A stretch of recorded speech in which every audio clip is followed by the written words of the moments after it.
मला हा प्रश्न तुला विचारायचा आहे की जितका महत्त्वाचा साऊंड आहे, आवाज आहे, तुझ्यासाठी तितका महत्त्वाचा सायलेन्स सुद्धा आहे का?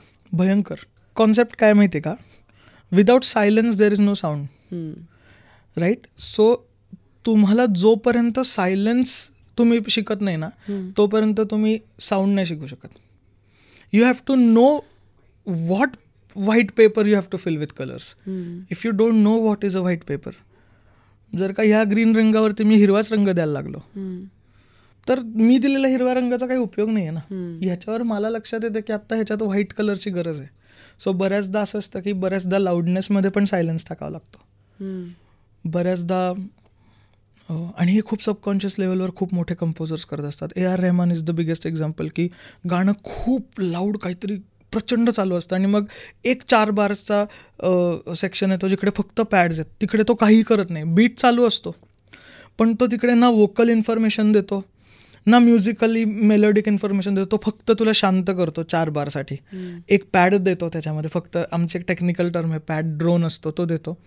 तो तुला शांत करतो. He gets you ready to what is going to come next, and then he gives it to you.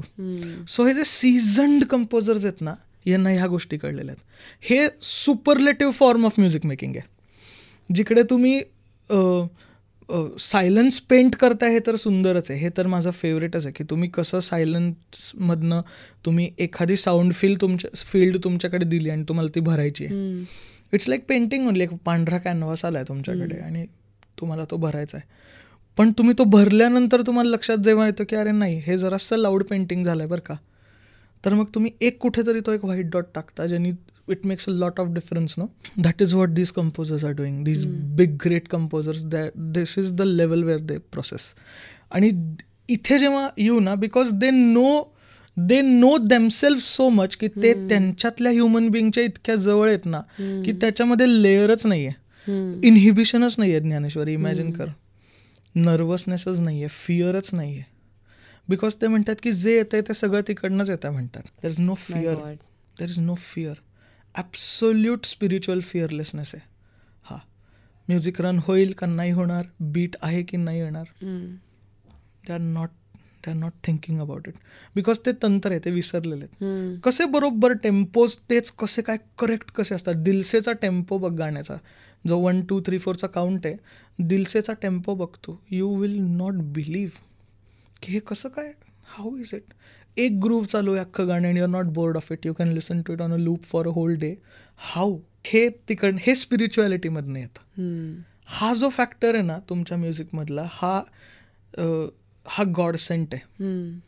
आणि इथे ज्या क्षणी पोचता येईल ना की, आणि त्याचा साक्षात्कार आतून होतो तुम्हाला की हां इथे एखादी गोष्ट. सो ह्यासाठीच्या फिजिकल लेवलच्या हे तर सगळे देवलोक आहेत. ह्युमन बिईंग्स म्हणून आम्ही काय करत असतो की, मी पर्सनली माझी प्रोसेस अशी आहे की मी माझं गाणं जर का हे होत असेल ना, तर मी ते खूप वेगवेगळ्या टाईम्सनं ऐकतो. ओके. म्हणजे उठल्या जर तू गाणं ऐकलंस ना तर तुला त्याचा टेम्पो फास्ट वाटतो. ओके, लक्षात ठेव, बिकॉज तुझं ब्रेन हे रेस्ट केलेलं असतं.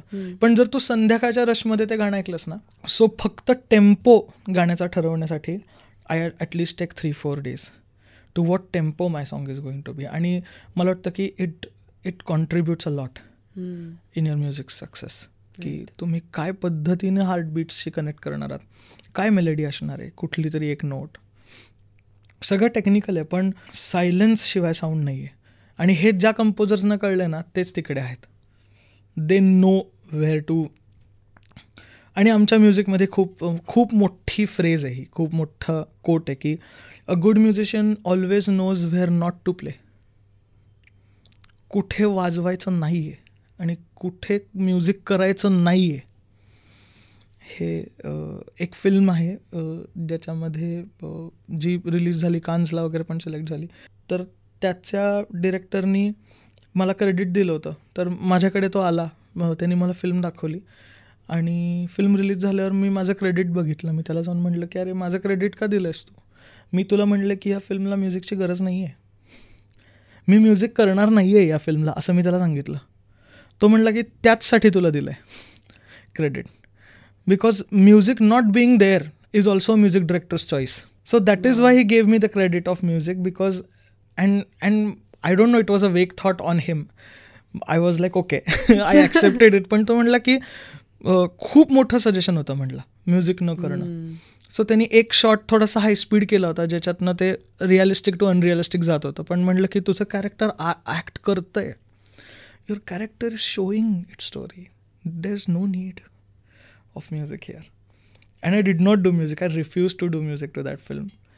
अँड हे सगळं खूप फन आहे. हे काय you got credited for that. I got credited for that because he is being so gracious. Now he is a big director writing for big stuff. खूप काय काय. खूप कमाल आहे. अरे इंटरेस्टिंग आहे खूप.